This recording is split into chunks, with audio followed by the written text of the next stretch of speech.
Well, of course, you want your wedding day to be one of the best days of your life. So, all this week on 27 News at 5, we're going to be shining a spotlight on wedding trends for 1999, what's hot, what's not. On your special day, of course, you'll also want to capture all the memories by hiring a professional photographer, but you have to find one that fits your needs and your pocketbook. Master photographer Gregory Bleck is here to show us some examples of what brides and grooms are doing this year, and what are they asking for?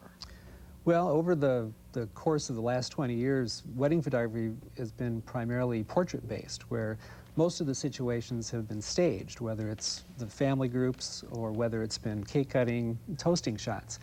The trend now is to go with a more photojournalistic style, where we're minimizing the amount of formal pictures and just kind of documenting the day as it unfolds for people.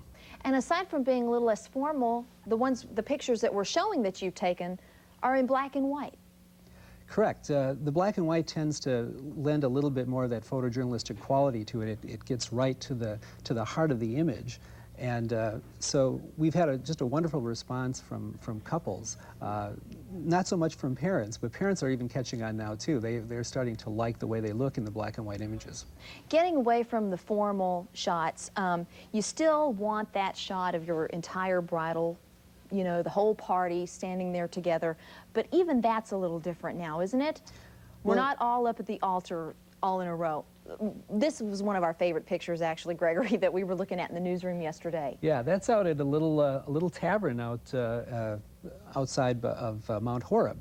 And couples are picking favorite locations, and we're working with environmental pictures now to kind of, and making them more relaxed and just a little more exciting for them. Do people still, Gregory, come in to the shop and pick out the pictures that they want to go in their album, or how is that working these days? Well, a lot of studios are still using traditional proof books, but we're using a system at our studio.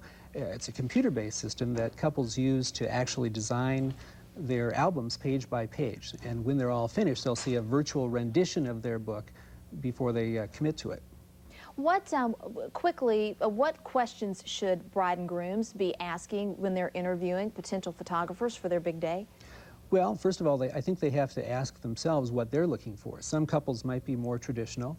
Some might be a little bit more contemporary and want a photojournalistic approach.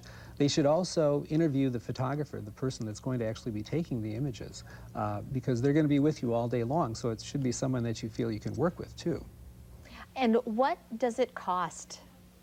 Well, there's a wide range depending upon who you hire and the type of coverage you're after. Some couples will just want the ceremony coverage and some family portraits, but other people may want extensive coverage right through the dance. So the range can go probably anywhere from $500 to several $1,000s.